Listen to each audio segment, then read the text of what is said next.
This week on the Cynical Optimists, a video game movie with Sonic the Hedgehog, a movie video game with Wallace and Gromit, and we pitch our own movie video games with special guests.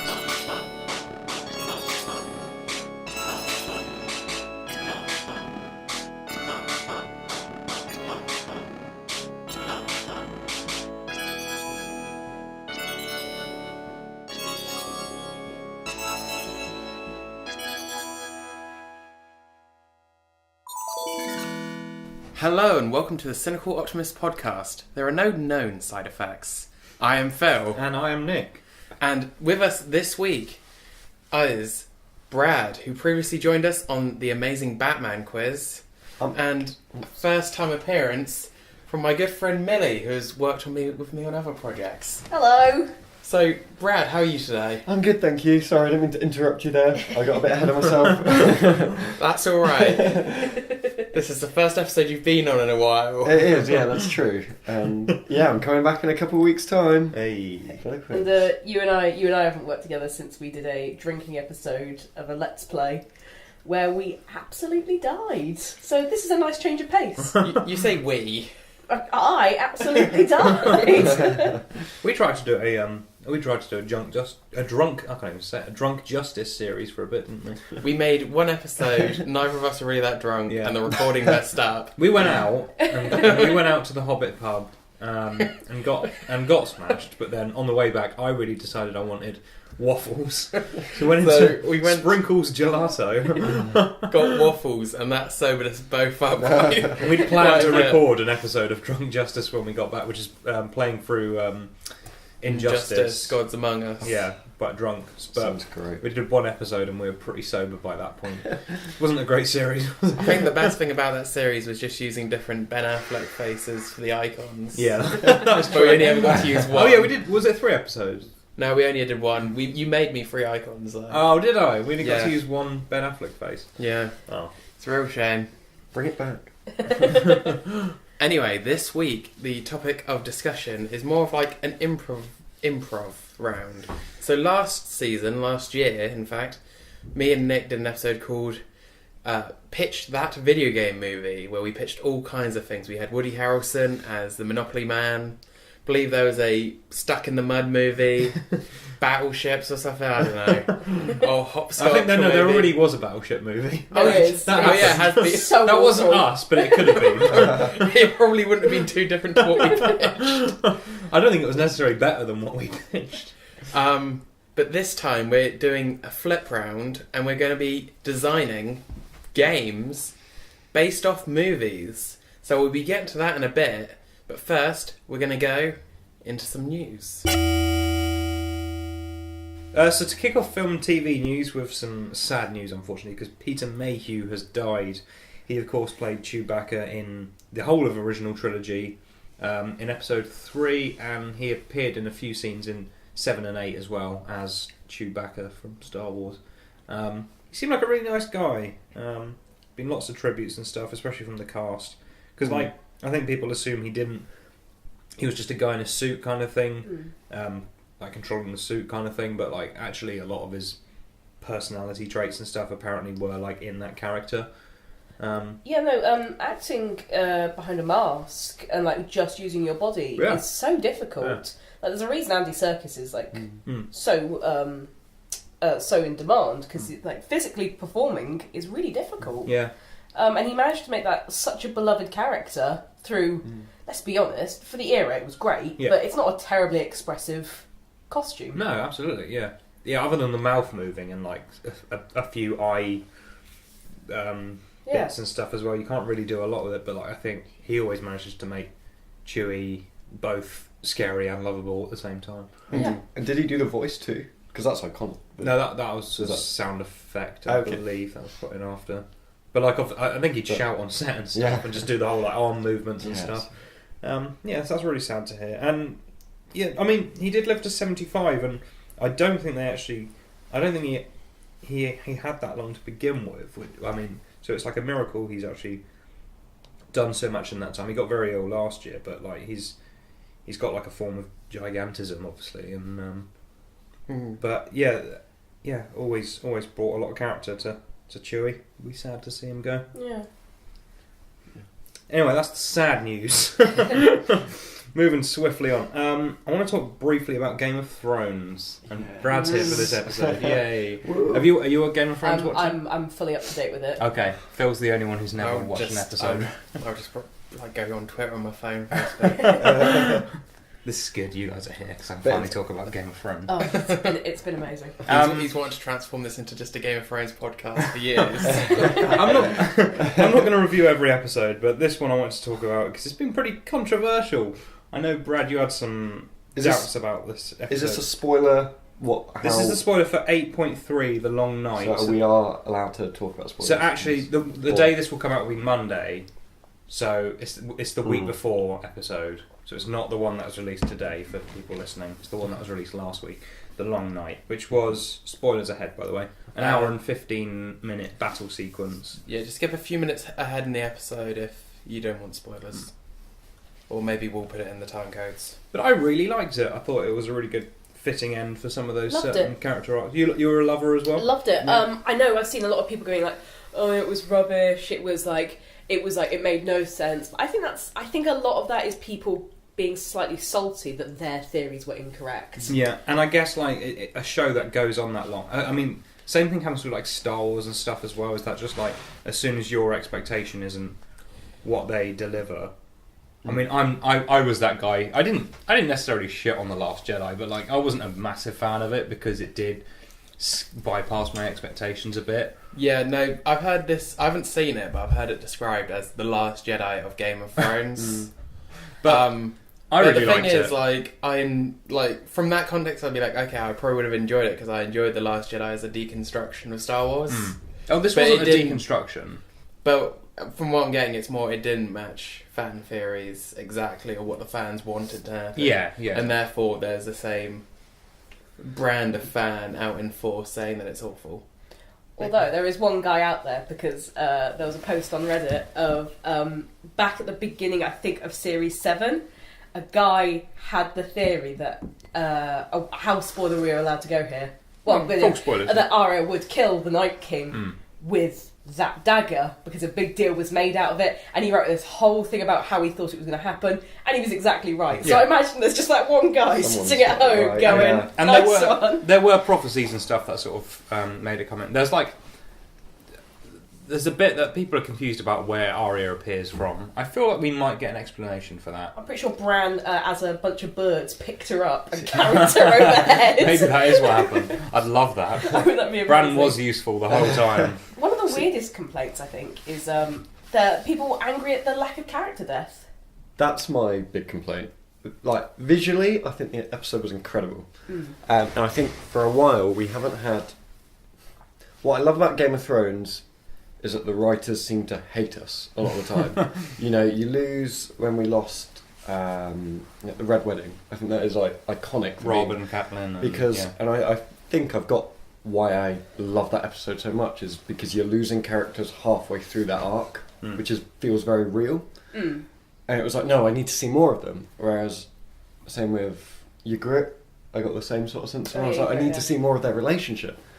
My problem with this was it felt very made for A wider audience. A lot of the characters who popular. died had completed their arc. Theon had So, completed his arc. I Even was- Ed had a chance to save someone just before he died, and I was a bit like, I was like, oh, that's sad that they died, but I wasn't, oh, that's so painful, you know? Running along similar theories, I was certain that Brienne of Tarth Brienne was and out. Jaime, I was I thought, certain yeah. she was out because she completed her arc. I thought, well, that's you done for. Yeah. So I was really, really pleased to see she was still alive. But There's that sense of you're pleased, but also a little bit disappointed. yeah, Because of just what's how come dare they before. rob me of that grief? I think this is why people draw similarities to The Last Jedi, is that you're only building up expectation on what's come before. And as Kylo Ren said, let the past die. Did anyone else cry at Jorah's death? Or was it just me? Didn't I? I didn't know. It felt like we were losing big characters, but, you know... Well, he was given some extra time as well, anyway. Yeah. I was saying goodbye to him back when the old grayscale took over. Yeah. I think if we'd have lost someone like Samwell, I would have cried. That would have really got to me because of the character, and I feel like unbelievable that sound didn't die. Yeah, that was shocking. I was watching some. I hate to say that, but it's. I was so sure, like when John ran past and like Sam screaming, "Okay, Sam, see you around." Yeah. I was like, "Well, that's the end of him." I was watching some behind the scenes on it, and they were saying how every scene with John, they're like, right, how do we make Kit Harington look cool? Whereas Sam was there fighting these guys, and they were like, stop being cool. So they were just throwing every single extra at him to try and make him look as uncool as possible. It was like, Kit Harington reportedly furious I saw that that, Maisie Williams got to kill the Night King. I loved Arya's character arc, and I thought she deserved that, to be fair. It was, I think, but no, for me, the winner of the entire episode was the Mormonts. Jorah was amazing, and that moment with Lady Mormont was just... Yeah. I thought it was amazing. Yeah, it's pretty cool. The other thing people are unhappy about was the lighting. Of course. So, didn't one of the producers say it's your TVs that are wrong? Yeah, I mean, I'm with that. I'm with him on that. Yeah, mine was fine personally. I think a lot of people. I think a lot of people like stream this show off like dodgy sites on the internet where the compression does not do any favors to low light. Even streaming it from Now TV, it wasn't perfect. We had a couple of in some of the areas you see some pixels in the dark areas and stuff like that. I feel like this is a show with film grade cinematography, and you need to watch it in a dark room. I mean, preferably on a Blu-ray or something like that. And that sounds very snobby of me to say. Like, oh, why aren't you watching in a dark room on a Blu-ray? But, I mean, like, I think part of the reason Game of Thrones has been as popular as it is because of its, like, cinema standard cinematography. And, like, I will never, ever forget the shot of the dragons flying above the clouds, but also the Dothraki charging into the darkness. I think the cinematography was just exactly, stunning. and I think it's a stylistic. I think it's a really good stylistic choice because it puts you more into what they're seeing as characters, and you're like, I can't see a fucking thing, and that's terrifying. Yeah. I appreciated that. Yeah. I also appreciated a character, as you've probably gathered, I'm very invested in, is Brienne of Tarth. And I was grateful that no matter where you were, you could hear her screaming. Yeah. So I was like, oh, good, she's still alive. Yeah. Yeah. I was fully ready to say goodbye to Brienne and Jaime, but I mean, I wasn't ready, but yeah. Overall, I thought it was a pretty good episode. Yeah. People should stop complaining. Yeah. Yeah. Nah, do what you want. Okay. Speaking of complaining and criticism, have you seen the trailer for Sonic the Hedgehog? I might just have watched it, yeah. I mean, what do you want from a Sonic the Hedgehog film? That's my view. I'm like, it's never going to be Oscar worthy, is it? It looks, but maybe I'm not like a hardcore video game fan, so maybe it's harder for me to. But what do you think of the positively nightmarish look of Sonic himself? He has human teeth. And he's too. It's a bit of the uncanny valley. He's too human. Yeah. It was like, do you remember iToy a while ago? It was like PlayStation 3's, like their version of Wii. Yeah. And they created that little monkey thing, and I think the reason with the pink face. Yeah, no one really warmed to it was it was too human, and I'm getting the very similar vibes off that thing. Some of the best reactions I've heard to this are he looks like a furry. He does. He looks exactly like a furry. It's the body dimensions when he's like standing still and he's just got like human size like legs and arms. He's supposed to have trainers. Is it? But, Okay. Like, he's got like human length arms and legs. And he ends up looking a bit like Mike Myers' Cat in the Hat. Oh no! That's what it's giving me vibes of.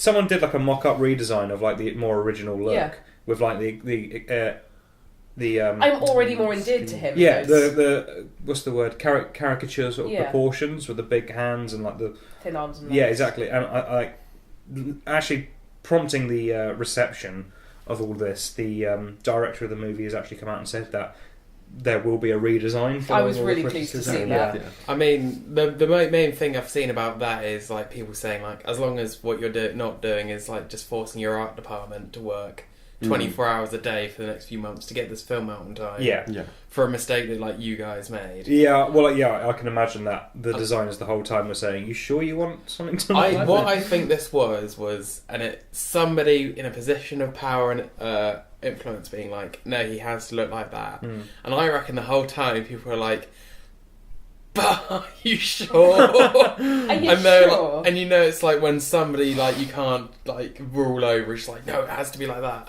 It's frustrating, isn't it? Because I have this problem with a lot of films which aren't good. And it's like you're the pinnacle, you're the best filmmakers, you've got all the money, and you still can't get it right. Yeah. It's just like there's no excuse for not getting it right when you're like the best of us all. Yeah. You know? Weirdly, my biggest problem with the trailer was the use of the song "Gangster's Paradise," because I don't think I was ever playing Sonic, Gotta Go Fast, and thinking, you know what this needs. It's Shadow the Hedgehog, i.e. Sonic with guns, all over again. Oh god. They keep on trying to make Sonic edgy, and they just don't know how. They're just doing all the most generic stuff. They're like, oh, we've made a game where it's like a black Sonic, and he uses guns to make people He just... feels love.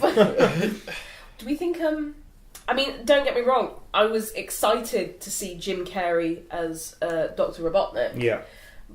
Then watching the trailer, I couldn't help but feel like I'm worried that because he feels like he's gone very back to 90s Jim Carrey. That's I think why he's at a point The that he whole made vibe of this yesterday. trailer, it feels like someone's gone through the quantum realm and stolen a 90s movie and brought it to the modern day. It's got Gangster's Paradise in the trailer. It's got Jim Carrey with big hair in the trailer. I would love Jim Carrey to do... I would love him to give a good performance. Someone said Jim Carrey's Dr. Robotnik. I immediately went, yeah, I can see that. I can see him making a performance out of that. But the trailer made me go, is the Jim Carrey lover in me going to cringe at this film? And I feel also, like he might be a saviour of this film. there's that one shot I'm at the hoping end so. of him looking proper Dr. Robotnik. That's the bit. That was my favourite bit. Yeah. And I've seen it said, and I do think it's going to be one of those The Amazing Spider-Man 2s where that's what happens at the very end of the film. And he spends the whole film looking like Jim Carrey, and it's like, why couldn't he just look like that from the off? Just lean into how ridiculous this is. Have him have ridiculously long legs, a bald head, and a spiky moustache. I think this movie's downfall, and I'm no like I said, I'm no expert when it comes to video games.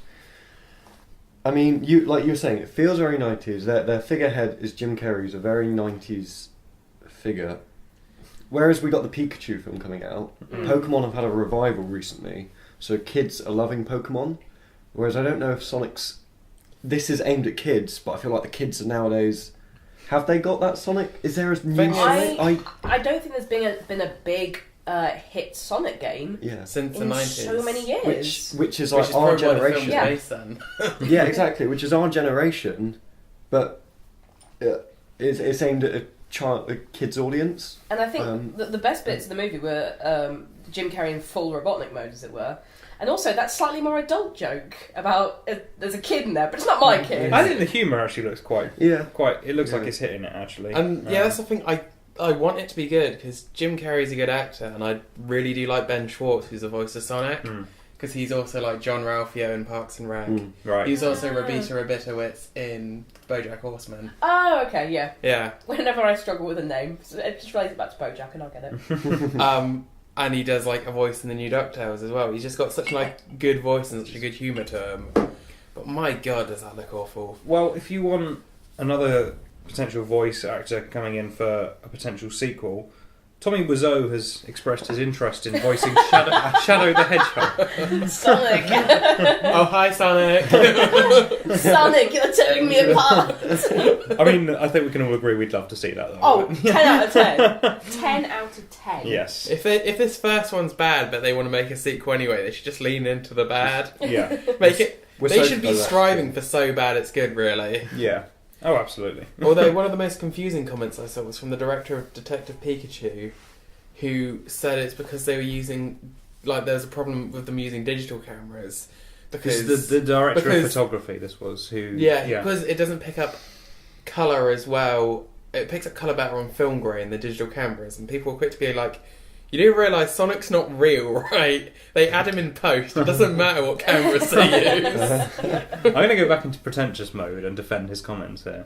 They do like digital films very flat, like straight. No, out. I do understand. Like that's probably where his comments. Are I know, coming like from. the animation. But the fact that he was itself, like, it doesn't capture blue as well. It's like, no, he's added afterwards. There wasn't an actual. Detective Pikachu looks like a really well shot. It's got like very neon sort of like lights and stuff going on in it for a lot of it. Yeah. When I first saw the trailer for Detective Pikachu, I just immediately assumed it was a cash grab, and I was going to cringe and it was going to be awful. But It looks great. It kind of looks great, Yeah. actually. There's two very contrasting reactions between the Sonic initial trailer and the Detective Pikachu initial trailer, but we shall see when the films come out, I guess. Yeah. If Sonic comes out, because they'll be spending the next half a year correcting the design. It'll go into the food fight problems. They'll just get delayed and delayed and delayed. Okay, some more great news. Jared Leto has expressed interest in playing the Joker again. Because he went down so well beforehand. Yeah. My problem is, I think he had a great Joker in him. I think he needed a much better director. Someone to control his bullshit backstage. Because he did a lot of things that people were really annoyed at him about. Yeah. But my entire problem with that film is like, it's almost like they went into Hot Topic and asked every 14-year-old girl, what do you want out of tattoos? Tattoo. I want him to be hot but weird. I want him and Harley Quinn to have a good relation. He should be lying on the floor with a bunch of knives that he's apparently just laid out meticulously in a circle. That's very Joker, isn't it? I liked him. I mean, I feel like we're seeing so many different Jokers at the moment. It was just nice to see sort of like a gangster. I enjoyed Joker. it, yeah. The thing is, on paper, it was a great idea. But the problem was, as well, is that he doesn't really add anything to the movie's plot. I think the biggest problem is, the script, which was written in, 2 weeks or something like that, and the editing. And as a result, I can't say that I disliked the Joker, because I feel absolutely nothing towards this version of the Joker, because, as you said, it's not a part of the movie at all. Everything he did film was kind of edited down to a couple of buzzwords, basically. And, you know what, give him another shot, why not? I mean, he's a bit of a weirdo, but... What did DC have to lose at this point? Yeah, just fire him out. Although, in terms of casting and stuff, have you seen who's playing Deadshot now? Will Smith dropped out for the sequel. It's going to be Idris Elba. I think they reported it was going to be, but I think they're actually giving him a new character, not Deadshot. Because I think initially it was going to be a reboot. Yeah. Because this James Gunn's directing the next Suicide Squad movie. Oh, okay. Now I'm slightly more on board. And I think they're keeping. I think they initially wanted to do a reboot, but then Warner Brothers were very happy with Margot Robbie, and I say very happy. She makes good box office numbers. She does. So I imagine I think they've given Idris Elba a new character, so they can kind of technically keep this as a sequel. Because actually, the first Suicide Squad performed pretty fucking well at the box office. Oh no, really? Considering as well, because it's got a. Forgive me for showing my age here, but it's got a hip soundtrack, and people love that shit. I will say, I don't think a trailer has got me as excited for a movie in a very long time as that initial one did. So good. I think a lot of the problem with that film as well, it came out just after Batman v Superman, and when it was being made, it was going to be the little brother just to go alongside Batman v Superman. Yeah. And then Batman v Superman didn't do very well, and suddenly there was a lot of pressure on it. Yeah. If Batman v Superman did well, Suicide Squad would have they wouldn't have re-edited it. Yeah. But it's what it is.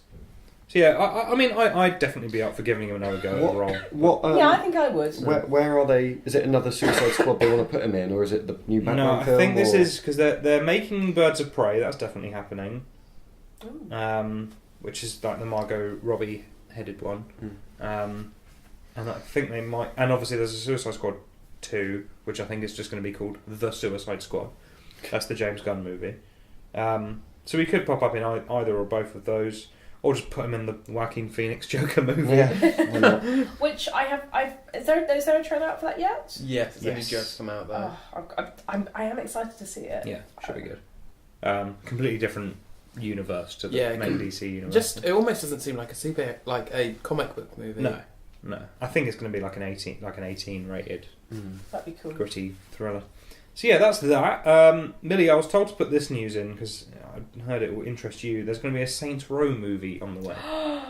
Oh. Can you tell us anything about that? Do you want to, I'm going to give you that, and you can. Oh, brilliant. Okay. I'm assuming this has been put in because the last time Phill was at my house, he was trying to hold a conversation. I was like, yeah, that's great. I'm playing Saints Row right now, so you could just keep it down.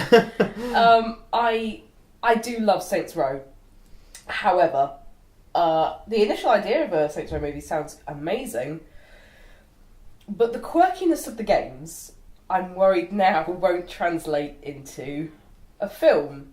So, for example, it's about a bunch of low-life criminals that work their way up to the point where they're celebrities and they sell sports drinks and they've got like mascot heads of their own heads of people walking around, Right. and they've become like sellouts of themselves while still being criminals. Yeah. And then I'm worried that just isn't going to translate. I think that I'd rather see a Saints Row movie than a Grand Theft Auto movie, just because of the comedy and the quirkiness of it. It has a much better chance of making a good script. I think. Oh no, there's a lot more to work with, but I'm worried that the entire thing is going to be with jazz hands, quirky. Yeah, it'll get altered to be fit for a general audience or something. Yeah. It'll lose some of its charm. And 10 out of 10, we will see the giant dildo bat in because obviously there's a giant dildo bat that you hit people with. You find it in one tiny section of the map on an altar in a cave. I'm very intrigued. Which I discovered by accident. I was very proud of myself. And then you just go around. It's not very good, but it's hilarious. And there's so many quirky bits to the games, and they get weirder as the games go on. So the first one's actually pretty standard. It's kind of like Back in the first one, it's basically just a GTA clone. It's basically wasn't just GTA, and then cut to Saints Row 3, I think, where you're having almost like a car race, but with men dressed as horses in those when people drag you along, like you get in Asia. What are they called? Yeah, I know. You Like a the people. chariot. Yeah, Yeah. where they run and drag you along Yeah, behind, but it's in a fetish club and they're all dressed as horses, and there's a race between them, and it runs the risk of being awful, but I am excited. So that's the go-ahead as long as there is a scene where someone's hitting someone with a giant dildo bat. Yeah, Right. and I want it in slow I was motion. going to say, what is it called? The bit in a trailer after the logo. Like a sort of stinger, like a... Yeah, that for the Saints Row trailer will just be one of them holding the dildo bat. That's my prediction now. smacking someone. Yeah. And that will also use Gangster's Paradise. Which it would fit a lot better. Yeah. And then again, I think anything set to Gangster's Paradise would fit better than with the song trailer. So, the first gaming news story of the week is about Minecraft. So everyone knows Minecraft, second best-selling video game of all time. Second to what, sorry? Tetris. Yeah. Oh, yeah. Do you buy Tetris? You used to be able to. Okay. Was that I really... bought Is that Tetris. still the best-selling video game? Yeah, it's Russian, I believe. It's because it's been released on every system. Right. Right. Blimey. And it was sold on the original Game Boy as well, which sold so many consoles. Okay. But it's about to celebrate its 10-year anniversary, but one person has not been invited to the celebration, or shall I say, notch invited. Oh. So, I ain't gonna... Marcus Pearson goes by the username Notch, was the original creator of Minecraft and sold it to Microsoft in 2014 for $2.4 billion, along with his development company Mojang, who made Minecraft. And he has not been invited to the 10-year anniversary event Damn. because it turns out he's got some very controversial opinions he's been tweeting about. Oh. No. Yeah, he's one of those. I haven't got any of them in front of me, but let's just say homophobia, transphobia, those Shit, kind of things. Oh no. And so Microsoft have simply come out and said, well, actually, it started back in March where a patch to Minecraft removed all references of him from the game apart from the credits. Right. And now they've come forward and said they don't his opinions do not reflect Minecraft or Microsoft or Mojang, Yeah. so therefore he's not going to be invited along. But it is all straight angles in that game, isn't it? There's a reason Steve's not allowed to talk. So yeah, obviously the usual people getting up in arms, but I think that's... Well, he sold it to Microsoft at the end of the day. Like, obviously, if there wasn't kind of this controversy around him, it would have probably got more backlash. It'd be the same as Disney not inviting George Lucas to a Star Wars event. Yeah, but George Lucas. But George Lucas doesn't tweet go out- on Twitter and... launch a tirade against gay Yeah. people and trans people. Of course, Jar Jar Binks wasn't gay. It's the opposite. Alright, J.K. Rowling. Yeah, it's the opposite of J.K. Rowling. So yeah, like, I don't think this is a new story we have to talk about for. I don't think that this is one of those ones where someone's going to be like, well, actually. Yeah, fucking. So yeah, no, I just included it because it's been trending quite a lot. And yeah, and also I wrote the joke line down in my notes of, I'm sure Microsoft are hoping that this decision will take him down a notch. Da da da da da. So anyway, for this next story, this is not something I thought I'd ever have to do for anything I ever recorded, but I've actually got to declare a conflict of interest because I work with one of the companies involved in the story. Although this is just reporting it as news, so it's not as if I'm going to be conflating it or anything like that. But it's been recently announced that a VR game based off Peaky Blinders and a AR game, which is augmented reality, based off Wallace and Gromit, are in development in the UK. Both games are recipients of grants from the UK government funding new developments in immersive technology, and both were announced Friday before last, based on when this episode is released. Those are going to be two very different games. Yeah, so it's quite good to get these like big IP attached, and so yeah, I don't really know Peaky Blinders, but I think everyone else here does. Yeah, I'm a couple of seasons behind, but I've yeah. actually never seen it, but I am a fan of a 1920s suit, so it frequently gets yelled at me in the street. But apparently this VR game is using new technology to like read your facial expressions. So if you're not like, it's Cillian, what's his name? Cillian Murphy. Yeah, so apparently like it's Cillian Murphy, and apparently if you're not keeping eye contact, or not like purposely keeping too much eye contact, or like based on your facial expression, it will change the AI of the game to respond accordingly. Oh no, I already struggle enough with this in real life. I don't need it from my video games. So I think some of the like, and that's kind of where it's meant to be like pushing the boundaries with regards to VR. So what is the difference between VR and AR? So virtual reality is you put on the headset and Right. the entire thing is virtual, Mm. like the environments and everything. Augmented reality is Pokemon Go. Where So things it's appear in real superimposed life. over. Snapchat. Yeah. So will there be a scene if you don't make enough eye contact with Gromit? He will back No, out that's you.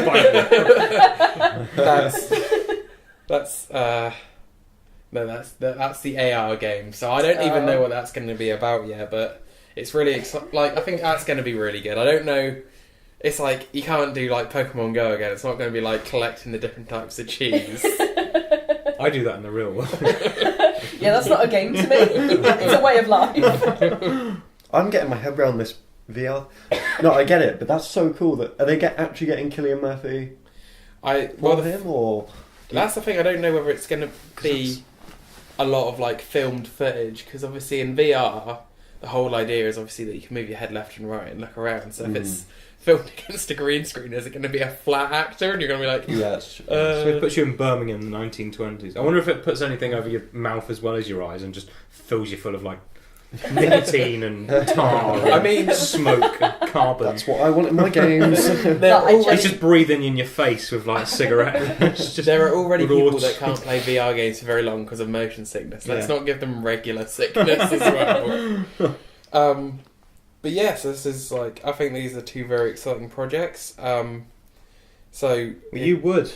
Bloody public, bloody Yeah. sector, bloody. Oh yeah, sorry, I'm conflicted, so I can't be. These are both things that exist.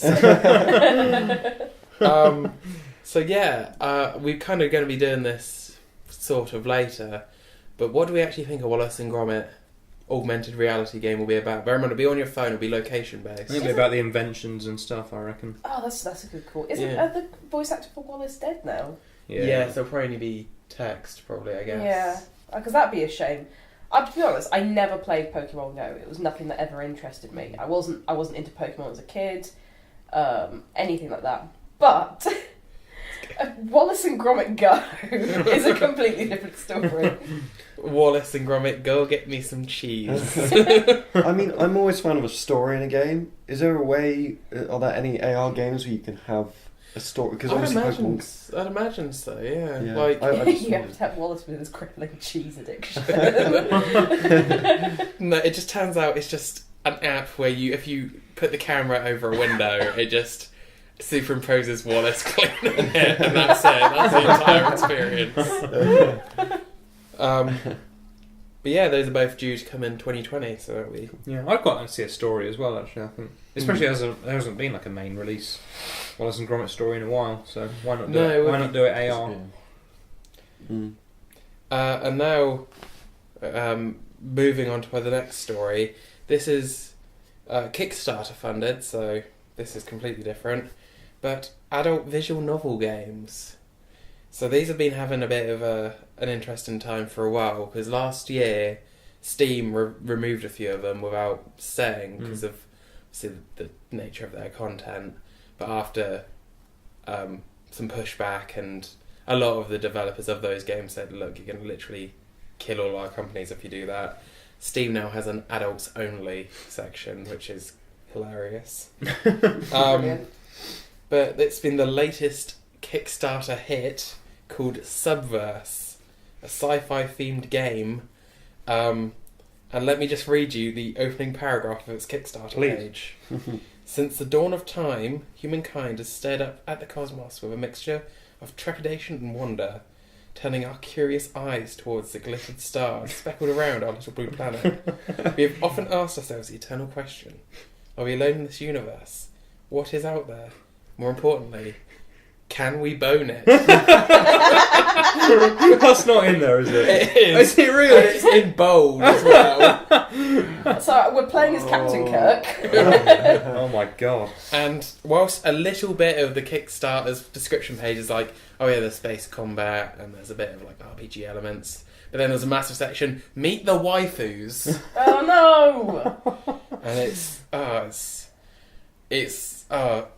Uncanny Valley as well, because it's trying to use like the top end graphics, and it guarantees you at several points, don't worry, you can bone all your shipmates, and it's like, for God's sake.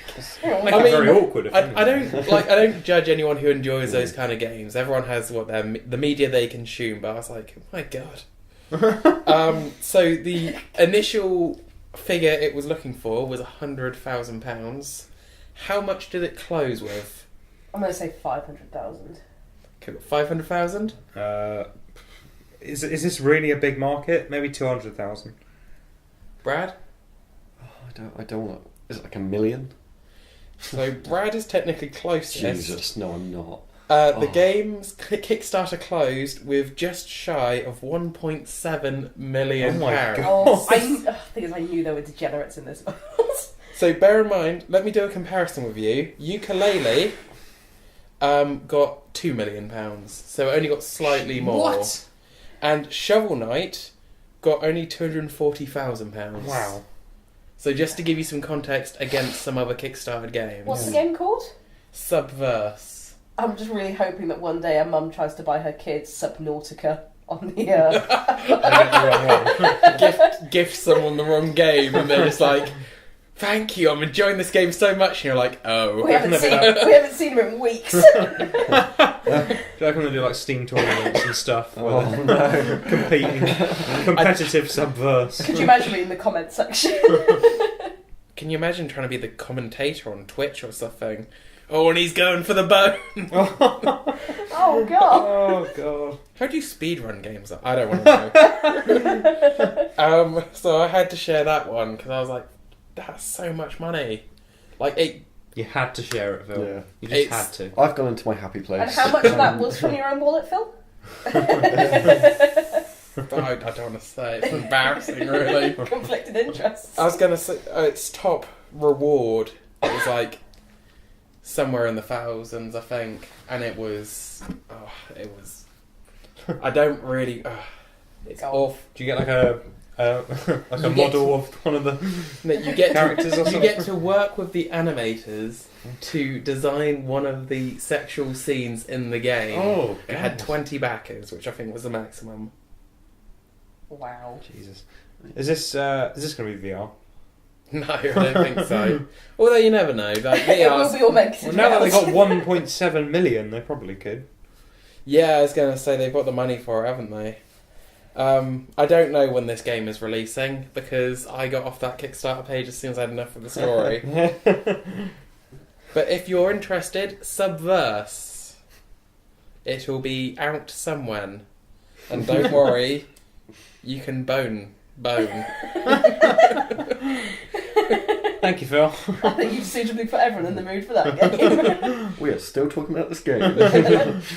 So now on to the other headlines of the week. Don't worry, they're all about not like that. So the Google Stadia has been in the headlines. This is the new console that Google are making that's going to be all streaming rather than actual hard drive space and things like that. Saying that apparently this is the Google CEO who's said that the publishers are looking to see Google's commitment to the Stadia before they commit themselves, which is fair enough. Yeah. Because as we all know, as proud owners of Google Glasses, Google never give up on supporting a new device. I forgot about Google Glasses. So I could talk for a while about what I think about the Stadia. It was announced a few months ago. This whole 100% streaming thing will be fine if you've got a good internet connection, but if not, it's kind of a pointless. It may be where things go one day, but I kind of hope not, because that's kind of the end of owning games. Yeah. I mean, whilst it could be the catalyst for getting rid of consoles, so you'd only just need to have one system that could run games, then I don't know, because the console system does have its benefits, but at the same time, it is annoying not being able to play everything. But yeah, there's the main thing is that he was saying that people are looking to see their commitment to it, and it's like, too right. I posted on my Google Plus account. And all 3 people saw it. So next up we got Epic Games, who we talked about in our last week's episode, is buying Psyonix, who develop Rocket League. So whilst at the moment there is no plans to change anything, it's with the whole thing about the Epic Games Store buying up exclusives and having stuff exclusive to their system. Obviously, Rocket League is one of the most popular, consistently played games out there. So I would hate to see it disappear off Steam. Which it probably will, right? Yeah. I mean, if that happened, I would just buy it on the Switch. Because that way it's Yeah, I think they do it on portable as well. PSN as well, right? Yeah. But, so I'm not really sure, because Rocket League is such a successful big game, and I don't know what Epic is planning Yeah. as of now. Talking about their rival, though, Steam has just hit that big 1,000,000 users. Is that a 1 billion? billion. Oh, okay. Wow. So they're clearly not doing too badly. Yeah. But if we all think about how many games we own on Steam that we've never played, that means there's literally billions of games that have never been played. Yeah. So yeah, apparently out of that, about 90 million are active users. Yeah, I was going to say, Really? because Yeah. I had a Steam account to play Football Manager when I was 12, and I couldn't tell you anything about my Steam account now, but Yeah. technically I'm a player of this. Mine's not installed But I anymore. don't, yeah. Yeah. So that's the thing, it's how many users and sign-ups, and to be fair, since Steam has existed since Half-Life 2 was released, I think in the mid But 90% 2000s. are active users. 90 million, so that's... Okay. So actually, I think that's 9%. Yeah. So when you say it as a percentage, it doesn't seem quite as impressive. No. It's nice to know that Because you know, it's not. It's not saying an It does eighth of the occasionally. population are playing Steam every day. That's not true. Now, in a story that literally has come here from the 80s, well, not literally, figuratively. Is it the Sonic Um, movie? No, more retro. So last season, I think it was, we reported on the development of a new Intellivision console. Intellivision being a precursor to the Nintendo Entertainment System, so we're talking early 80s, late 70s, and they're making a new console which will have a brand new Earthworm Jim game on it. Something that I don't think has existed since the 90s. I've never played Earthworm Jim. I've only ever heard of it as a very old game. Yeah. I've seen it and I'm very familiar with it, but I just never played it. So, apparently it will consist of a lot of the original team who made Earthworm Jim, but... They'll I would like say their they Zimmer frames because it's good to get out of the house. They could just say that, and like we wouldn't know. We'd be like, "Oh well, are you sure it's the same team?" And they'd be like, "Yeah, absolutely." I was going to say... There'll be like one Go on, look it up. person- I test you. Look it up. And finally, we've got Retro Studios behind such games as the Metroid Prime trilogy and Donkey Kong Country Returns and Donkey Kong Country Tropical Freeze has begun mass hiring. And it's because they will be developing Metroid Prime 4. So Metroid Prime 4 was announced last year at E3, but back in January, Nintendo put out a short video saying they were starting development from scratch because they weren't happy with how it was going. So originally it was supposedly Bandai Namco that were going to be developing Metroid Prime 4, but now it's gone back to Retro, who made the first three, and Retro Studios are just mass hiring to like get the game underway. So I think one thing I was impressed about is they put out a video like, look, it's not going well, so we're just going to start again, and it's going to take a bit longer, we're sorry about that. Rather than... We've heard this story before when Duke Nukem Forever was being made. I was going to say, but this isn't like... One thing about Nintendo is they do actually... Well, they have released some turds over the years, but, you know... Metroid Prime 4, I think if that was a flop, that would potentially kill Metroid. Because of how many people have been looking for Metroid Prime 4 for so many years. But, you know... And also, Duke Nukem, I think it just passed from hand to hand. They never started again, they just continued. Yeah, well, apparently, like every time a new thing came along in the game industry, like a new idea, a new system, the big boss would walk in and go, I want that. Yeah. So it just became this mess. It's kind of like that reactive kind of design, isn't it? But yeah, I, for one, I'm looking forward to seeing more of Metroid Prime 4, but I'm patient, in due course. So now we get into where we would usually do some kind of discussion about a film or about a game or something. But this week, we're doing something a bit different. We're doing something a bit more laid back, a bit more fun. We're going to be doing design that movie video game. So we've got a list of movies that we put together before we started recording. We've got a random number generator, and we'll go through us each in turn. And when you get your movie, it's going to be up to you to pitch a video game based on that movie. It can be any genre you want, any kind of mechanics. Any actors? Any actors doing mocap, I guess. Oh, sorry. Yeah, sorry, I keep getting the wrong way around. Yeah, any. I'm so used to doing the video game movie rather than the movie video game. And even if you want to get into the technical details, it's up to you. The pitch will be yours to make. So they'll have 3 minutes, and I think we've decided we're going to start off with Millie. So I'll generate a number. Got number 10. So which one is that? Millie, pitch the video game adaptation of Hot Tub Time Machine. I have not seen Hot Tub Time Machine. But going off what I know, right. I mean, it sounds pretty. It's a pretty good idea. Anything. I'm assuming with a hot tub, they travel through time.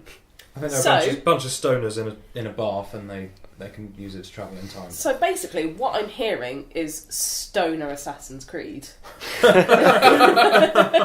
They jump in the hot tub, they fly off, and they'll go to. And I like the idea they have no choice in where they go. They'll just get dumped out in a giant bucket of hot water, because. And they'll get dumped in various eras. And basically, I just want to see them survive. There'll be no mission.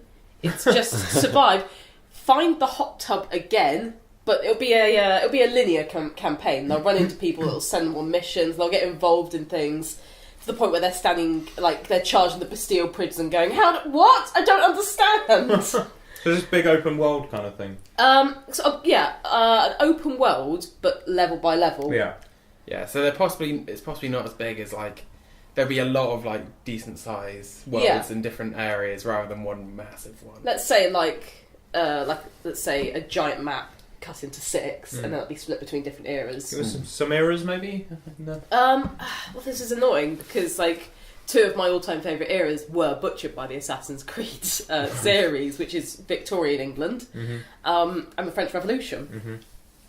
But if I had to go, I'd go for let's go ancient Rome. Okay. Because like the underside that we don't hear about is actually pretty gritty and like kind of terrifying.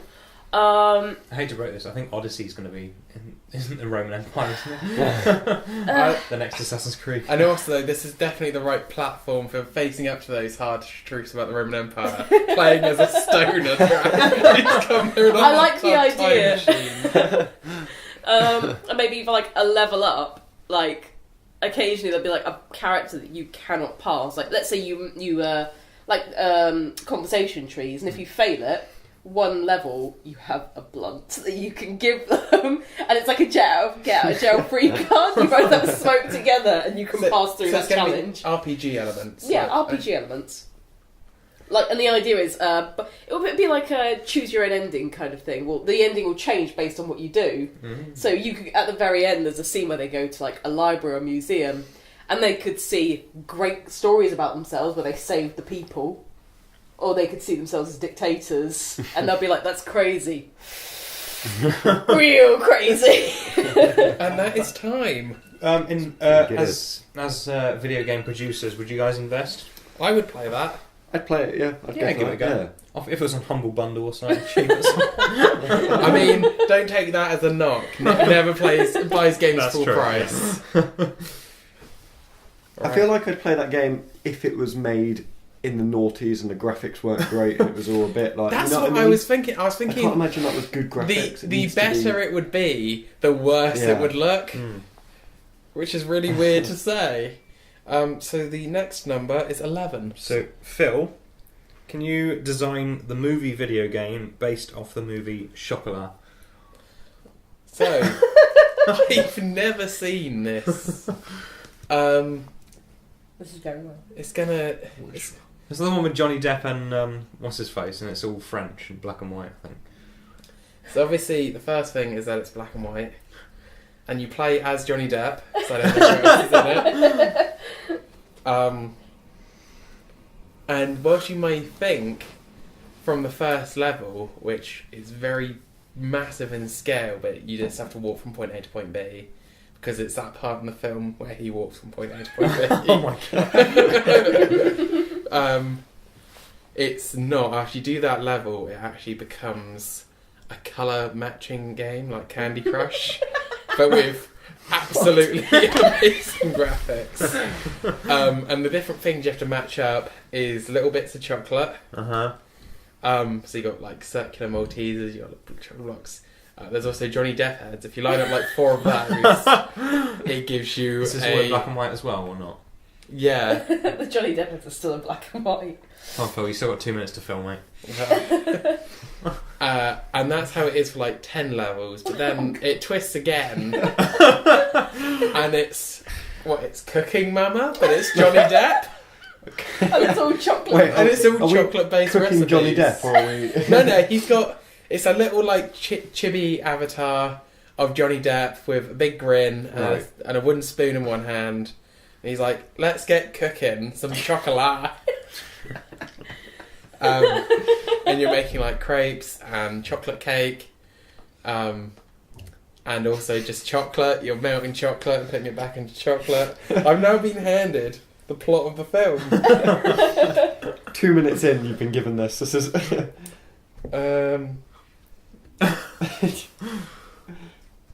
And as he's doing the stuff, as he's doing the cooking, he's drinking. Now, is this Johnny Depp as a character, or just Johnny Depp? It's Johnny Depp playing Sergey? And if you cast Johnny Depp, are we going to get... No, it's, sorry, as the love interest. And then it becomes a visual novel. Oh my god. And there's a romancing mini game where you're Johnny Depp trying to romance Juliette Binoche.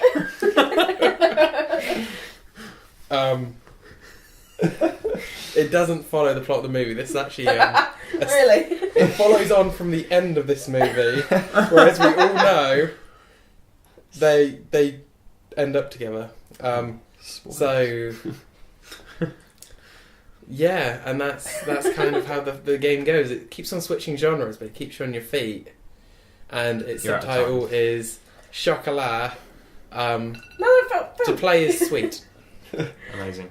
The best pictures end with "so yeah." Shit. I found. Investors, would we buy this game? I'm out. I'm out. I feel like if you cut it up and it was all DLCs and like What, Candy Crush, followed every- by Cookie Mama, so followed I could by... pick and choose. It was like a bespoke game, so I could choose what game I wanted to play. Didn't they make like a bunch of those in the No. noughties and they just weren't very good? Yeah. Like kids' games, like one Yeah, of them's you colouring in, probably- one of them's tic-tac-toe. Alright, Phil, give us another. Oh, I'm terrified. Oh yes, this is Brad. Hopefully this will be a movie you've seen. Number 5. Brad, can you design that movie video game based off the movie Suicide Squad? Yes. Oh, Yes, I can. Here we go. right. So, right. So, as soon as you put the disc in, start the game, just as David Ayer had a month to make it, you're giving a month's time to finish the game. That's it. That's all you get. So basically, you're paying for a subscription for a month's game. Just as you finish the game, it's going to be RPG. You're just going through the game. Just as you finish the game, you get a message pop up saying the producers haven't liked how you've made the game, and it's a completely different game, and we're starting again. And now it's a what do you call it when Injustice? What's that? Oh, Fighting game. It's like a fighting game, Yeah. like that sort of like Mortal Kombat. But they're not going to tell you any of the controls, and it's yeah. So it kind of makes you feel how David Ayer felt making that movie. Yeah, that's the vibe I'm going out for of the here. depth. And in the second story mode, is Jared Leto in it less? in the second version of the game? Yes, yeah. Yeah, he's in it less. Yep. Makes less sense as a character. I mean, nothing Soundtrack really done by makes. Skrillex. Like, if you're looking at how much this game makes sense, I'd refer you to the game Phill just made. That's how much this game is going to make sense. As in none at all. So you've got a month. Is that to complete the original game, and then you unlock this second game? Yeah, that's cool. So do you It's still like have a month to play that second game, or is that second game? Oh no, you play that you get one? the crap game for the rest of your life, and that's what you've just got. After to part the with. initial month, the reception to a different game gets really bad reviews. It's like really dark, this other game. And they're like, well, that one didn't do well, so can you make your game again, but lighter? Yeah, how long have I got? What have I? Minutes. So who would you like? Obviously, you've got a star-studded like cast that you could choose from. Are you going to use any of them as mocap actors, or are you going to completely recast? Are you going to use footage from the film in the cutscenes? Do you play as Yes. Slipknot? Yeah, is Yeah, there... you start off with Slipknot for the first level, and they give you all this backstory to all the other characters, and then Slipknot dies. Spoilers. Who do you take over as after Slipknot? I think realistically, you have like it would be kind of cool if you had like a level as each character. Okay. That's me thinking with my normal Yeah. head on. I think it'd be kind of cool having each level. Yeah. Okay, so you play as them each individually. It's not like you've got a party. Of Yeah, characters. each individually. But do the others follow you on each Yeah, you're all together. That sounds quite cool. Yeah. Have I turned that Is into an the okay final game? battle a dance-off with the lady? You've got to buy like the dance. What's pad. that line she makes right at the end? You don't have. You don't have the balls. That's the name of the game. I would play that. I'd wait until inevitably a patch was released to keep it as the good game forever. And that'd probably be something that a fan would make, so it doesn't become the crap game, and then I'd play it. I would play it just to announce that it was shit. I'd play it to review it and hate it. Yeah. So now, Nick, Yeah. your number. Oh, that's one we've done already. It's 4. Okay, so I'm designing the video game based off the movie Inception. You have 3 minutes. Oh boy. Okay, so obviously there's different levels in this game. You start off deep within a dream and you're trying to get out of the dream. But each one is more confusing than the last. What kind of game is it? RPG. And you have to make your way. It's similar in tone, I say, to the Hot Tub Time Machine game. Oh yeah. So- It's got a classic tone. Yeah, you're trying to find the way out of the dream, which is how the fuck do you do it in the game again? In the movie again? They have to drive a truck off a cliff and all that shit. Yeah, so at the beginning of the first level, you have to drive a truck off the cliff, which gets you into the second level, which is closer to the where you're supposed to be in the game, which is awake. And the second level, you're in like a ski resort or something, and you have to blow something up to get to the next level. Can we have you narrating it and like being the guide through the game? Just you have to do this. Just And then this is the E3 press conference announcement. He's talking and there's like demo footage behind him. He's like, oh, I don't fucking know. I don't remember any of this. In the next level, you're in like a hotel or something, and you have to flip the hotel lobby upside down and I was run. gonna say, is it going to do some interesting stuff of like?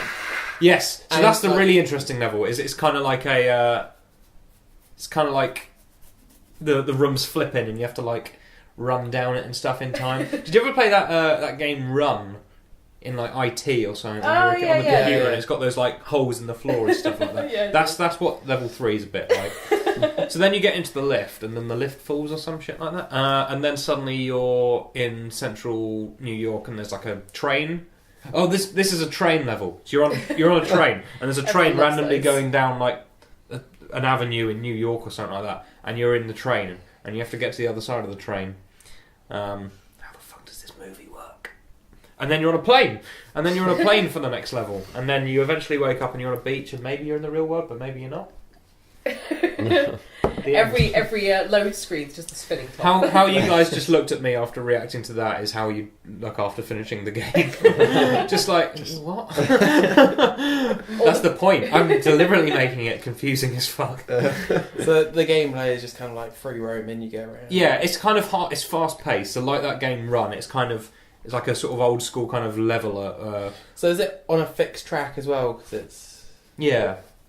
so you know it's basically like survive to the end. Yeah, it's a bit like Temple Run. Temple Run is another one that I could Yeah. think of an example of. It's very like fast paced kind of thing. So would this be a full blown console release? or Mobile. just mobile. I've just decided. Yeah. Can you get the graphics into that? Yeah. Yeah. Is it going to use any of the footage from the film? Yeah. Sure. That's time. By the way, it's All free of to it. download, so. Well, microtransactions. Yes. Yeah. Yeah, I'd go for that. Why I mean, not? I feel like I'd go. It I'd sounds say just it's- like a different skin over Temple Run, but Yes, exactly. I mean,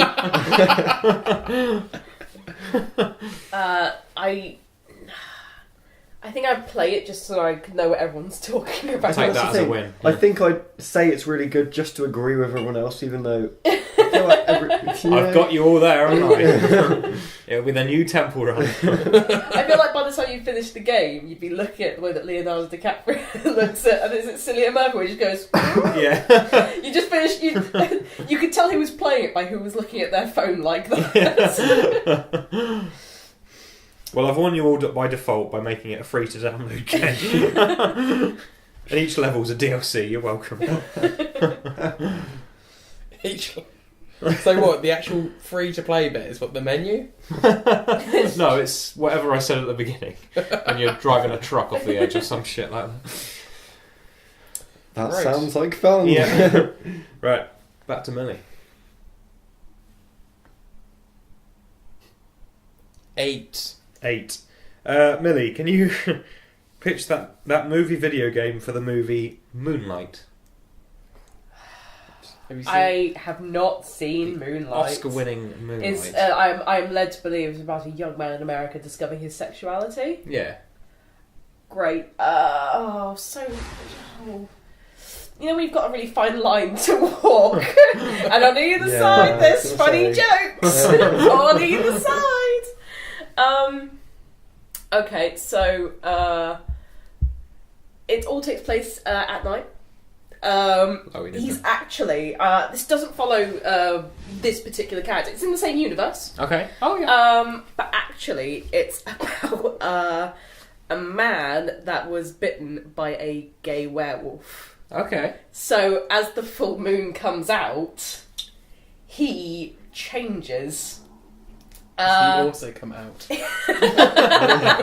Lovely. And that's actually going to be the tagline of the game. As the full moon comes out, so will you. Also, I believe a hairy gay man is called a bear.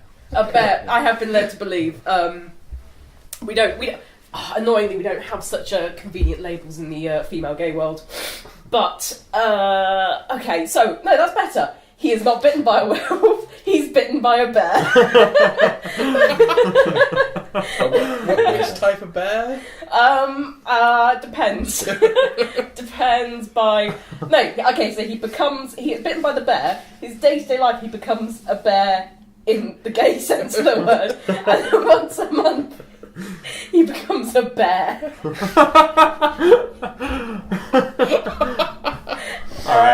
He then, basically, it's like an RPG where you go about your day-to-day life and people going, are you a bear?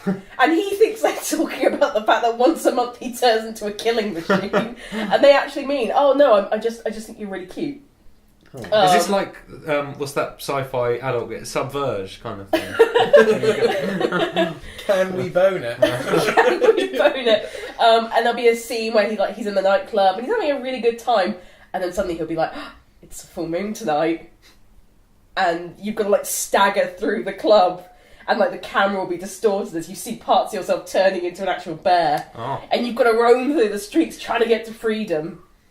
But it's a hard RPG game. Basically, you balancing your life as a bear and as a bear. I like it. And at the beginning of every level, he'd be like, oh, bear with me.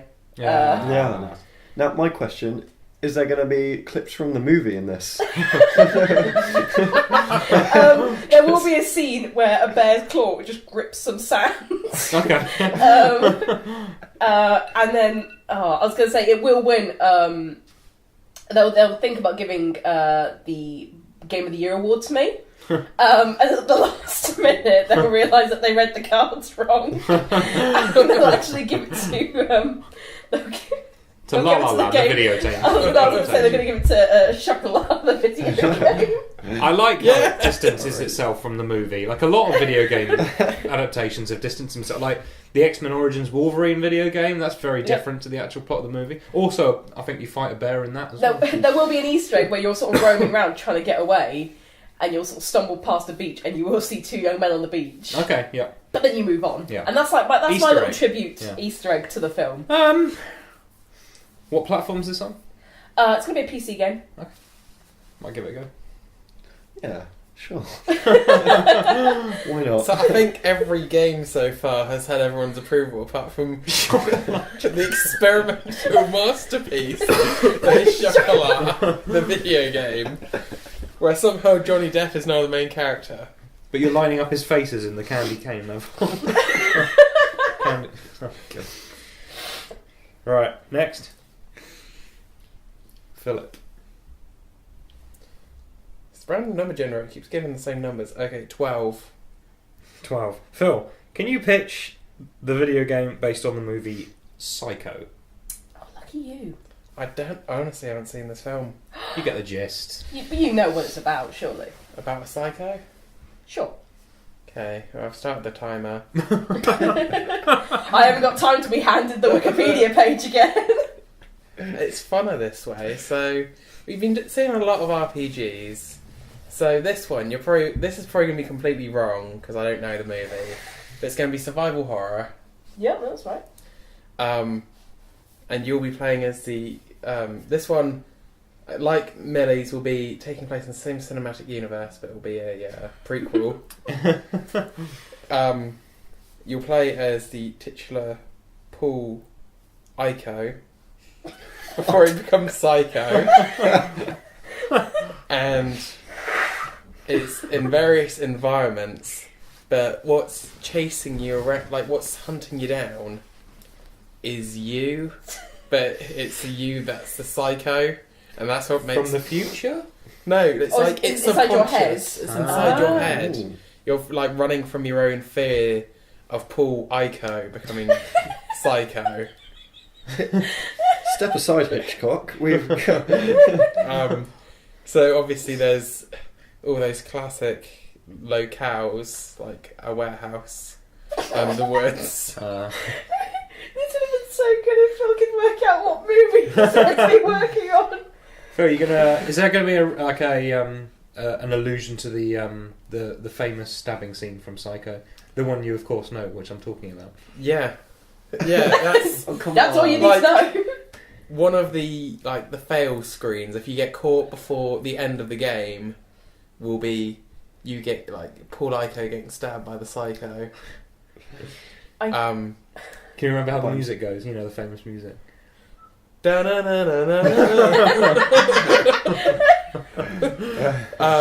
it's going to be one of those games that's almost annoying at the end, because obviously, because it's a prequel, you know what happens.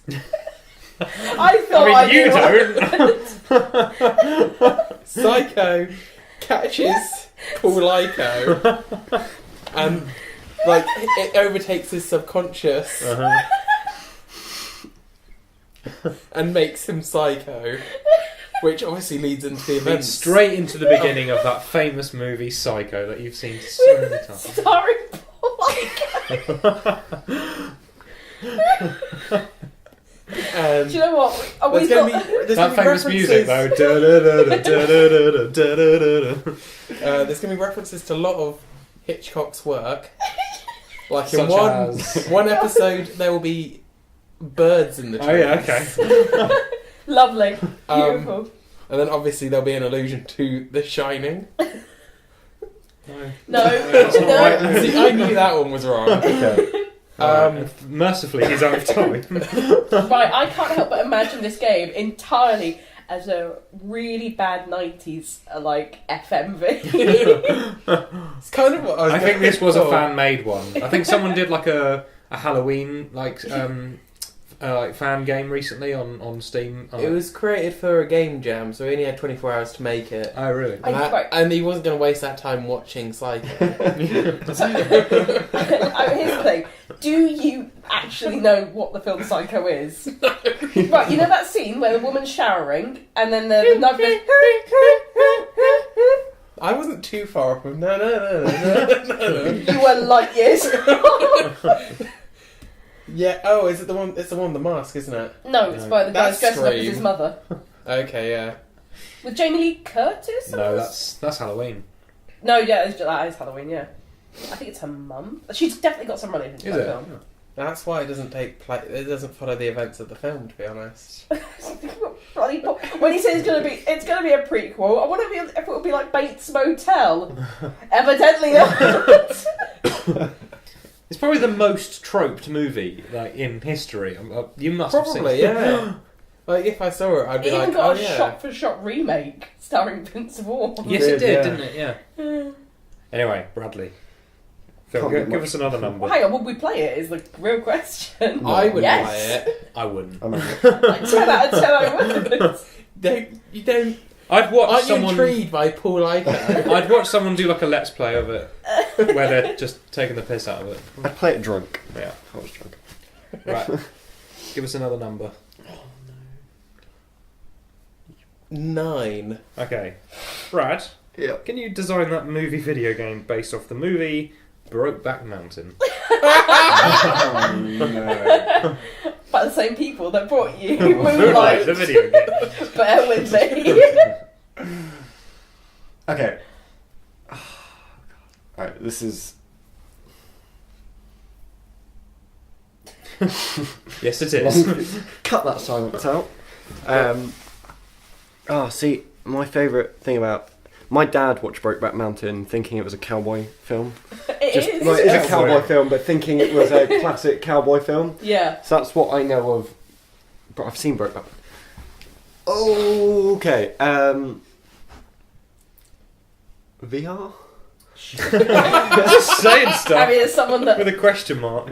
I wouldn't be against VR being in a tent with either Jake Gyllenhaal or Heath Ledger. This is going to be like a VR Red Dead Redemption Skyrim sort of sort of themes. This is the most expensive video game of all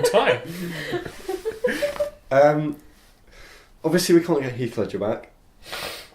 So we're recasting. I think instead of recasting the two characters, this is going to be the world of Brokeback Mountain, but with different characters. Mm-hmm. A Brokeback Mountain story. There's another couple on Brokeback Mountain. It's about the magic of Brokeback Mountain. This is impossible. Alright, okay. It's VR. Bear in mind, you've spent a minute and a half and all we know is it's VR. But it's kind of Red Dead Redemption and Skyrim. See, all I'm imagining now is it's just VR and you are one of the guys in the tent. Just go with that, Brad. Just say it's like a mini VR game and you're just in the tent. It's such an insult to Brokeback Mountain, though, to say that.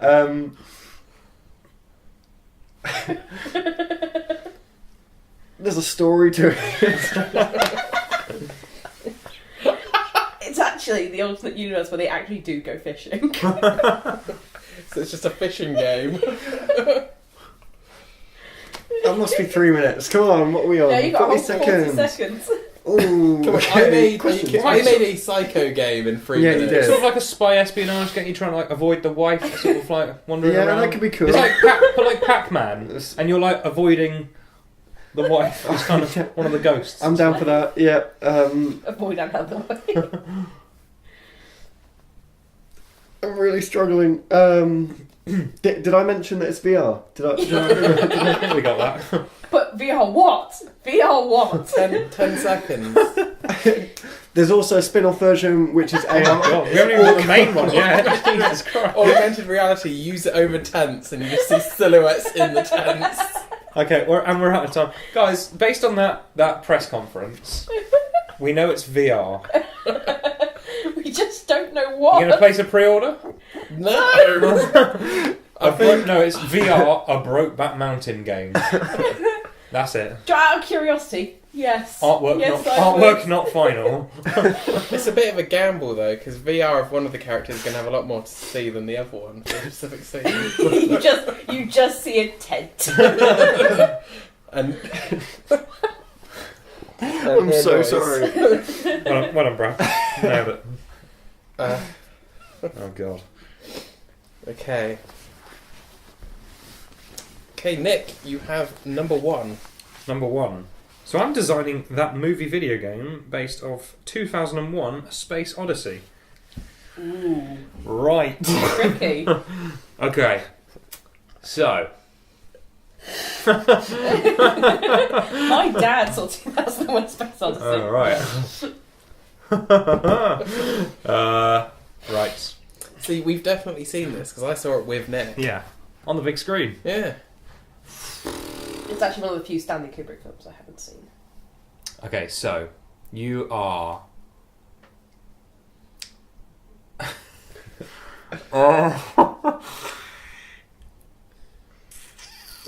VR Brokeback Mountain isn't looking so bad now, is it?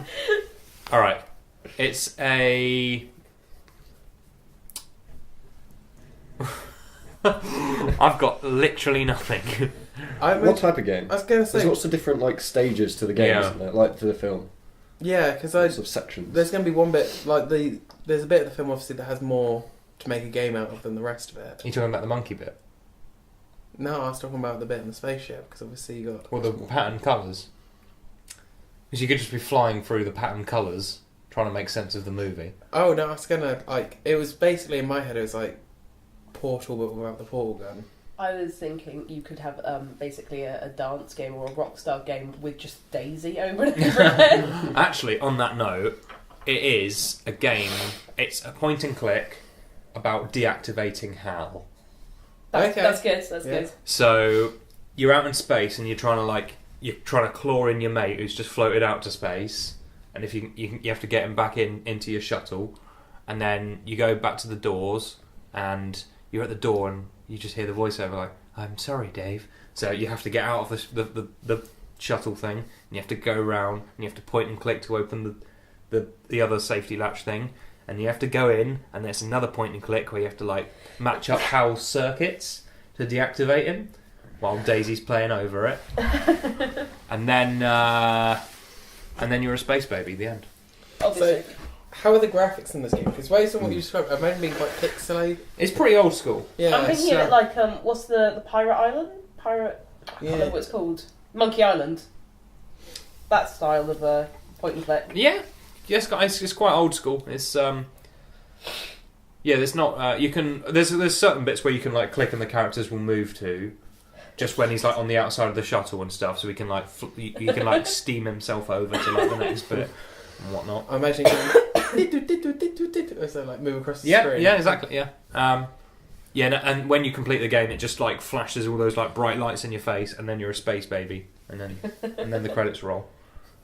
And then you get sent a link so you can go to the website and ask, what does the game mean? What did I just watch?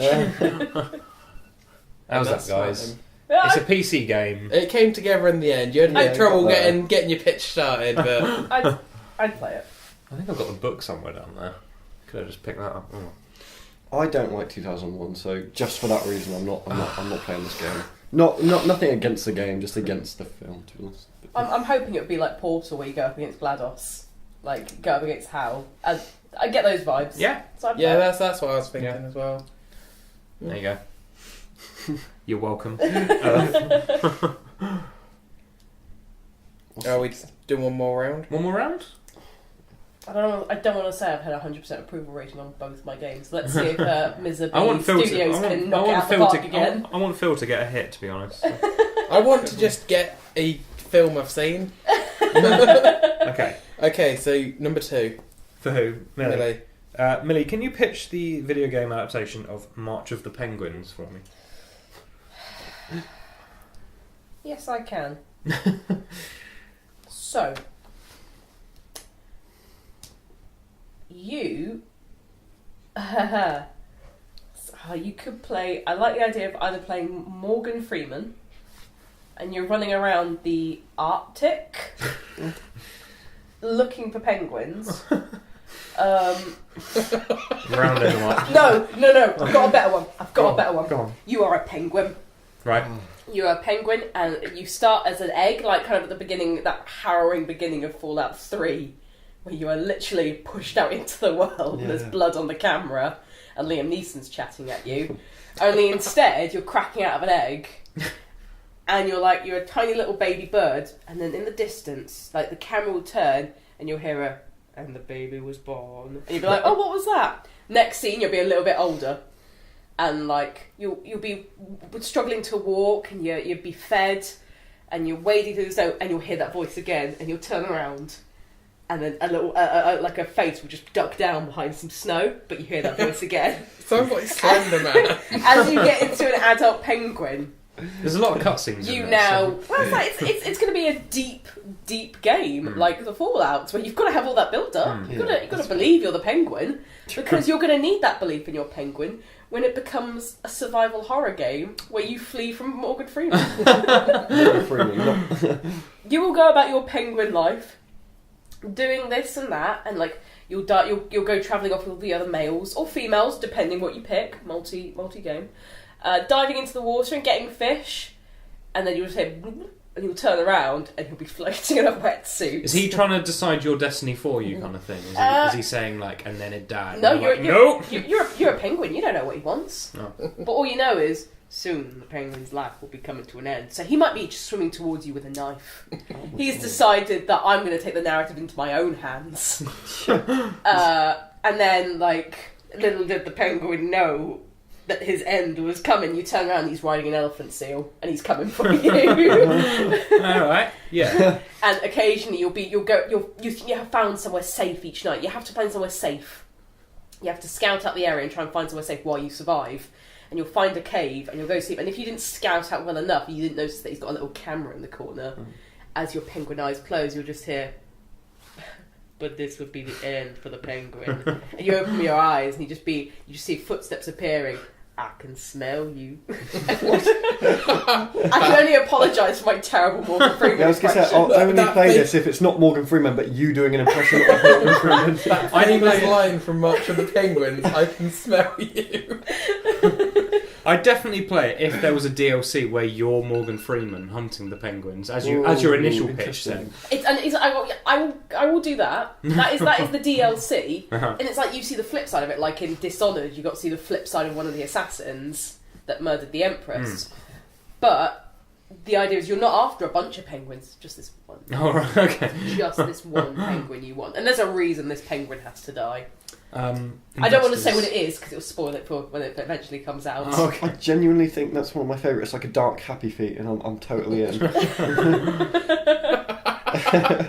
I'm only in if there's a multiplayer mode where one person is Morgan Freeman, the other person's a penguin. Oh God, I'm yes. sure a fan could make that. Yeah, we'd definitely play that.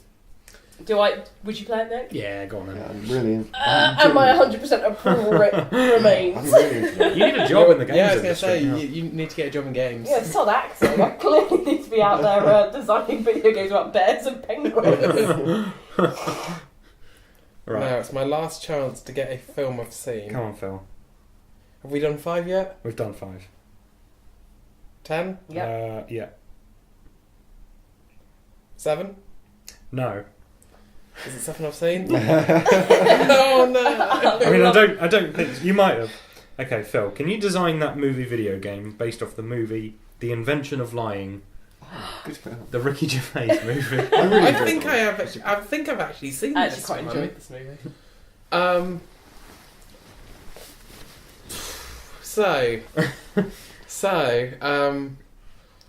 First thing you need to know about this is that this is a mix of genres. Ooh. So I'm not sure if genres is the right word. Mix of gameplays, maybe. It's kind of got the kind of the dialogue trees and kind of storyline that kind of goes with visual novel games and stuff like that. Telltale kind of. Yeah. Okay. Yeah. But you are in complete control and you can walk around because it's also got kind of the lifting stuff up from like Surgeon Simulator and stuff like that, and the wacky physics.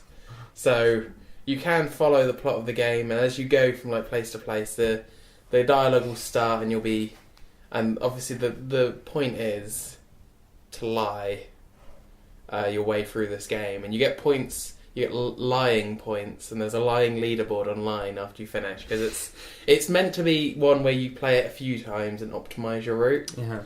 But if you do want to, you can go off the beaten path. You can go explore. You can pick stuff up and throw stuff around.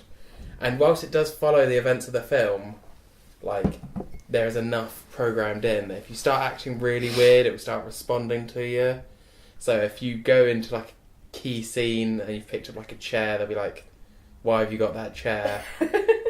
And you have the option to like throw the chair. I mean, that would be like a fail on that, and they'll have to restart like that bit. So it's one of those ones where it's freedom, but not really, and you can like, you obviously are Ricky Gervais in this. So, and at all times, pressing Q on the keyboard on the PC version will make Ricky Gervais do that laugh. Good. He's like, ha ha ha ha. And that laugh also can like mix up the responses, because if somebody is like throwing something at you with not saying anything, that's like, what are you doing? If you're throwing it and laughing, they're like, oh, Ricky. His name's Ricky in the film, is it? Yeah. Right. The thing is, I have actually seen this film, I just didn't want to follow it. And the whole point is it's short, but there's a lot to do. Yeah. So rather than these big sprawling open worlds that are quite linear, this one's one where you'll keep on finding new stuff and new ways to do the dialogues. But the central building block and point system is based off lying.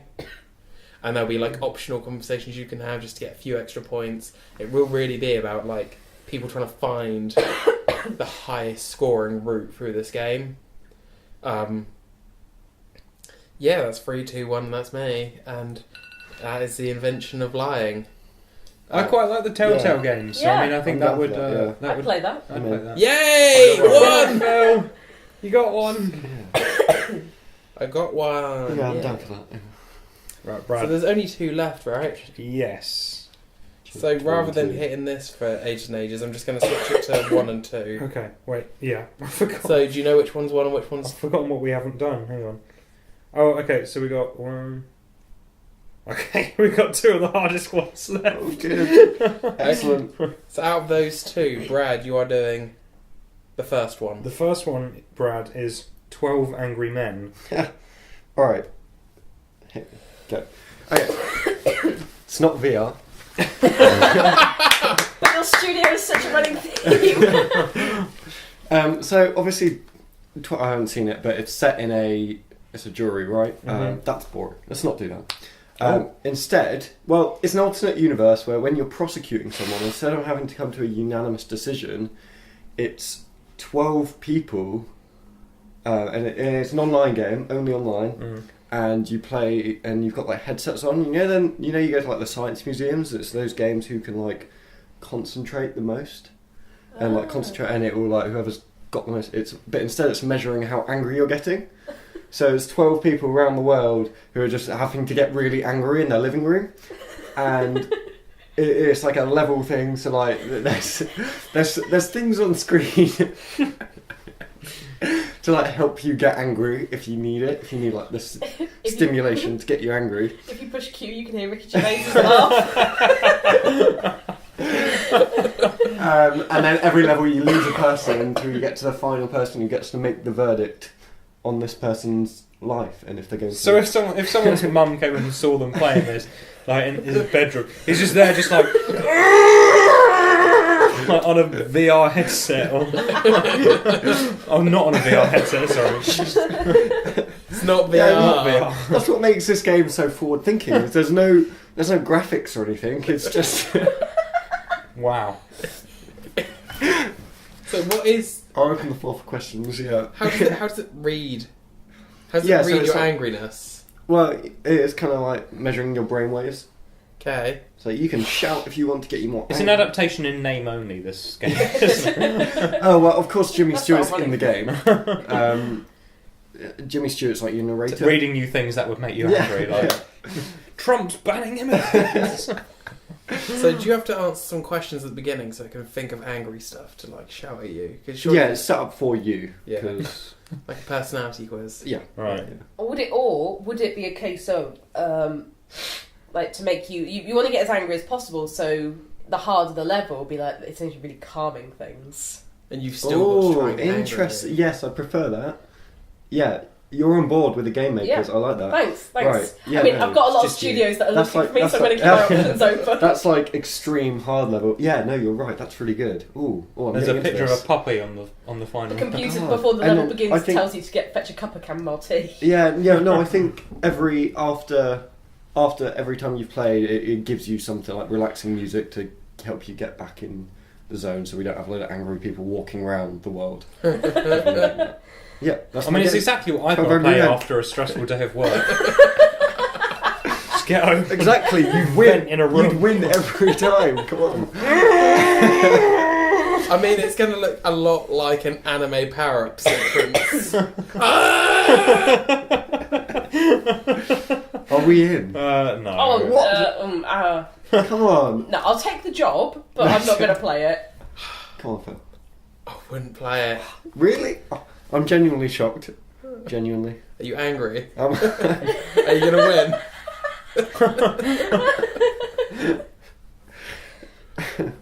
Alright, you're up well, next. so I'm left with one more. Yeah, I was going to say I don't even need to do the random number generator for you. I'm left with the movie Blackfish, which is Oh. a documentary about the mistreatment of orca whales. Wow, you really did change Oh, this no. list a lot to what I saw. 10 out of 10, I would. Oh, that is a good option. There you go go. I've already pitched it. There you go. Is it gonna like? Okay. This one, because Blackfish is on Netflix, right? Mhm. So, this is... Netflix has done a lot recently of these new style of movies, like Bandersnatch and Bear Grylls. So they're all they're doing is they're updating their previous media. So someone at Netflix had the genius idea to go back over Blackfish and give the viewers the choices of what to do. So if you're it's not just one character, you're kind of deciding the actions of the whole movie from beginning to end. So should you mistreat this orca? Yes or no? No, you win. Yeah. Should this orca bite this woman's head off? Yes or no? And basically, every single time you play, there's over, what do they say about Bandersnatch? There's like 1,000 combinations or something, 1,000 different storylines that you can play this movie in. So it can either end up with Shamu free in the wild, or it can end with severed human heads just littered all over SeaWorld. Just Shamu diving out of the water and landing on the audience. Unfortunately, we lose some of that documentary edge because they had to render a lot of it in CGI in order to give some of these alternate storylines a bit of changeability. So does it start off in the actual footage and then it slowly goes into CGI? You can play it out exactly the same as the original Blackfish, but that's the good ending. You can change it to however you'd like. Any questions? I want it to cross over with March of the Penguins somehow. Can we see that? Is this a possibility? Morgan Freeman is sort of catching or killing the penguin, catches him, and he's in the exhibit next door. It's Easter egg, isn't it? Yeah. It rewards people who have played these two completely different games. Nature documentary cinematic universe. Sam Jackson ties them all in. The NCU. Ends of David Attenborough getting the Infinity Gauntlet. And all the animals just go crazy. So how? So you said it would be the alternate pathways. Yes. Would be CGI. Yes. I was about to say I didn't know whether you were going to endorse more cruel treatment of Shamu. No, that would all by filming the other ones. It would all be CG. So it would make it look a bit less realistic. Would the whale be voiced? If yes. so, by who? Yes, it depends on what options you take. But if you do choose to give Shamu a voice, it's voiced by Liam Neeson. Oh, solid choice. Yeah. Solid That got choice. me on board. That's a lot to think about. Yeah. He's been a bit controversial. Ignoring that. Yeah, I mean, when Liam Neeson's attached to something, it always makes you pause and think, actually. Time's up. Time's up. What do we reckon? I'd watch it. I'm in for Neeson, yeah. I reckon that would be a good one if you had a few people round. Yeah. And you just all sat around and you're all arguing no, kill. Or whatever the option is for that one. Yeah, I'm down. Yeah, I'll go for that. You're welcome, world. So if there are any video game companies out there that feel like, what are we going to do next? Yeah. And if Netflix do decide to add competition to the game, to the movie Blackfish, then I want copyright on that. I'm still over here angry that 12 Angry Men didn't. I'd be winning 12 Angry Men right now, to be honest. And Phil's making a mental note to watch Psycho. About Paul Ico.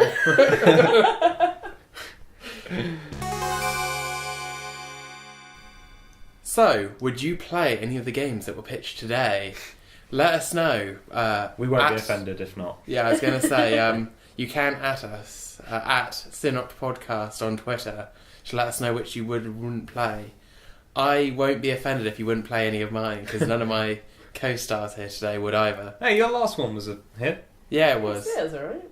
It was that Ricky Gervais laugh button. In the meantime, do either of my guests have anything to plug? Millie, have you got anything to big up? Not really, no. Not currently. Brad? If you need a wedding film, hit me up.